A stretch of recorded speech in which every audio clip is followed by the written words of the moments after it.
Bonsoir à toutes et tous. Monsieur le secrétaire général, cher Moustapha Bakouri, mesdames et messieurs les membres du bureau politique du PAM, mesdames et messieurs les représentants des partis politiques marocains ou internationaux, mesdames et messieurs les ministres, parlementaires, présidents de région, maires et élus, mesdames et messieurs les représentants du corps diplomatique, et je salue bien évidemment mon ambassadeur Jean-François Giraud qui est ici présent, mesdames et messieurs, chers militantes et militants du PAM. C'est avec honneur et joie que j'ai accepté l'invitation qui m'a été faite de venir m'exprimer devant vous aujourd'hui. Je tiens d'abord à vous remercier de m'avoir convié, ainsi que pour l'accueil chaleureux et amical qui m'est ainsi fait. Et je ne peux évidemment que citer votre secrétaire général, qui est également, et je le félicite, le nouveau président de la région de Casablanca. Et l'écologiste que je suis se réjouit qu'il porte et il portera encore les beaux messages des énergies renouvelables et du photovoltaïque ici au Maroc. Mon ami Ilyes El Omari, bien sûr, que je tiens à citer, même s'il a disparu, mais vous le savez, il est toujours affairé un peu partout, donc je le comprends tout à fait, le nouveau président de la région de Tanger.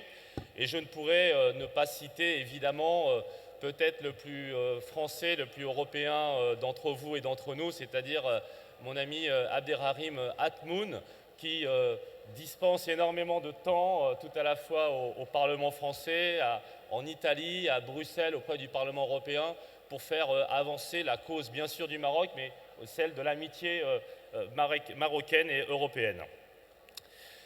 J'ai toujours plaisir à venir ici. Je viens ici, moi, depuis une vingtaine d'années, et je suis, comme on dit, un ami du Maroc. J'ai affection et respect pour ce beau pays. Je suis le vice-président du groupe d'amitié France-Maroc au Sénat français. Je travaille aussi à entretenir les liens des parlementaires de nos deux beaux pays, et c'est cette volonté d'approfondir le lien entre les acteurs politiques des deux côtés de la Méditerranée qui fait que je me retrouve ici ce soir. Vous l'aurez donc compris, la relation privilégiée entre la France et le Maroc me tient à cœur. Nos deux nations partagent en effet une partie de leur histoire, une partie marquée certes par l'expansion coloniale française et surtout pour la juste lutte du Maroc pour son indépendance sous la direction de Sa Majesté le roi Mohamed V, qu'il en soit loué. Depuis, heureusement, 1956, nous avons su tisser un partenariat de qualité marqué par le respect mutuel, sans l'amertume, sans la rancœur, sans la rancune, et uniquement de la fraternité et de l'amour entre nos deux peuples. En est une preuve l'assistance de grande qualité que les services du Royaume apportent depuis, bien sûr, les tristes, dramatiques événements que nous avons connus les 7 janvier de l'année dernière, les 13 novembre. Un merci franc et sincère pour cette coopération, pour la qualité remarquable de vos services de renseignement qui aident bien notre pays dans la situation difficile que nous vivons. Merci au Maroc. Préserver cette relation implique le respect mutuel de la souveraineté et le refus de toute arrogance. C'est pour cette raison que j'ai voté au Sénat de la République française le protocole additionnel à la Convention d'entraide judiciaire en matière pénale du 6 février 2015. Cet accord a permis de mettre fin, et j'en suis très heureux, à de malheureux malentendus entre nos deux pays et marque les égards dus à la compétence de la justice marocaine et le respect de la souveraineté marocaine pour des faits commis sur son territoire. Au-delà de la relation entre nos deux nations, intervenir aujourd'hui à l'occasion de votre congrès a pour moi une dimension supplémentaire, non seulement parce que j'ai ici les amis, mais aussi parce que nous partageons la même vision progressiste. Comme en témoignent les conditions de la genèse du parti Authenticité et Modernité et les choix politiques qui ont été les miens en France, nous partageons la conviction que le succès de ces idées passe par le rassemblement des forces de progrès. Il s'agit de transcender les nuances sans pour autant plaider l'uniformité. Le pluralisme et la diversité sont dans la nature de votre famille politique. Le débat qui en découle est sans conteste un facteur de dynamisation et de transparence de la vie publique marocaine. Votre formation politique a fait sienne cette stratégie et a sans conteste su s'imposer dans le paysage politique marocain. Elle constitue désormais le représentant principal du pôle progressiste, comme l'atteste la seconde place obtenue aux élections régionales et la première place aux élections communales de 2015. Ces résultats vous confient donc, à l'approche des élections de fin 2016, une responsabilité importante en faisant désormais de vous la force de l'alternance démocratique au Maroc.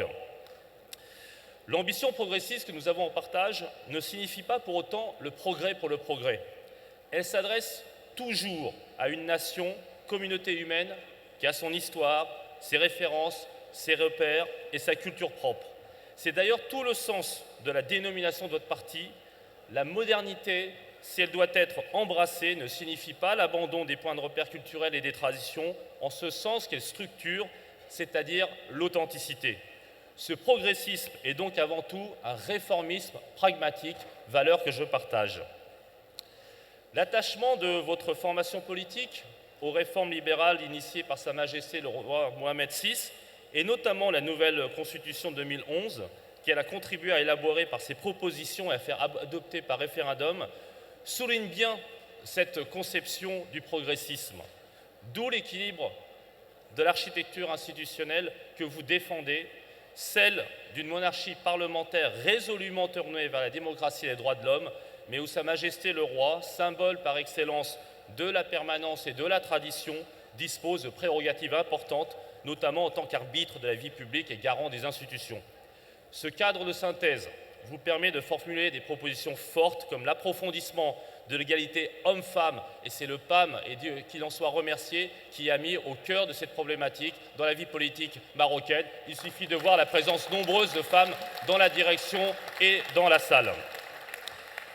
Et le fait que vous portiez également l'abolition de la peine de mort, je pense que c'est un message de réforme extrêmement fort, sans pour autant plaider la politique de la table rase du passé. Cette juste considération pour le legs de l'histoire marque ce projet du saut de la continuité et des réformes. Enfin, et vous le comprendrez en conclusion, m'exprimer devant vous au lendemain de la réussite de la conférence climat à Paris, qui s'est tenue en décembre, et à l'approche de la conférence climat 22 du nom qui va se tenir à Marrakech, cela me conduit évidemment à aborder un autre enjeu particulièrement cher aux progressistes démocrates et écologistes que je peux représenter, à savoir la transition écologique. Aborder ce sujet a d'autant plus de sens qu'on en sait à quel point votre royaume a pu s'en saisir. La politique du Maroc vert, j'en veux pour preuve l'objectif ambitieux d'atteindre l'objectif des 52% d'énergie produite de sources renouvelables d'ici 2030, les politiques d'ores et déjà engagées en matière d'investissement pour le climat, l'arrêt des subventions pétrolières ou encore la récente mise en route de la centrale solaire Nour 1 que notre ami Mustapha Bakouri a contribué à mettre en œuvre. La plus grande du monde, tout simplement, cette centrale solaire. Et donc, je veux vous dire du plus fond du cœur que j'ai été extrêmement attentif au discours du roi Mohamed VI à la conférence climat. Le texte lu par le prince Moulay Rachid disait la chose suivante. Est-il équitable de plaider pour la frugalité quand on a déjà tout? Mais quand on a peu, est-ce un crime contre la planète de vouloir plus? Est-il pertinent de qualifier de durable un développement qui laisse dans la pauvreté une majorité d'êtres humains? Est-il légitime que les prescriptions pour la protection du climat soient dictées par ceux qui sont les premiers responsables du réchauffement de l'atmosphère?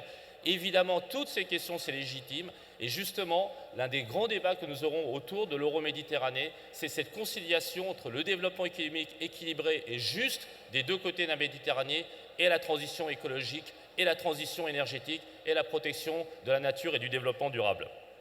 Et je sais à quel point je peux faire confiance au Maroc pour l'organisation de cette COP22. J'ai confiance aussi, car je lis et suis les débats que vous avez au sein de votre parti. Vous faites partie des premiers à avoir pris la cause écologique en priorité des politiques nationales à mener, et cela me réjouit. Et donc je veux vous dire à quel point je suis sincèrement heureux d'être là, ici au PAM, vous dire l'amitié que je vous porte toutes et tous, le soutien, la sincérité et la conviction du message qui est le mien ici avec vous, et je tiens vraiment à vous remercier très chaleureusement pour cette belle soirée. Vive la démocratie, vive l'écologie, vive le Maroc, vive la France et vive l'amitié franco-marocaine. Merci.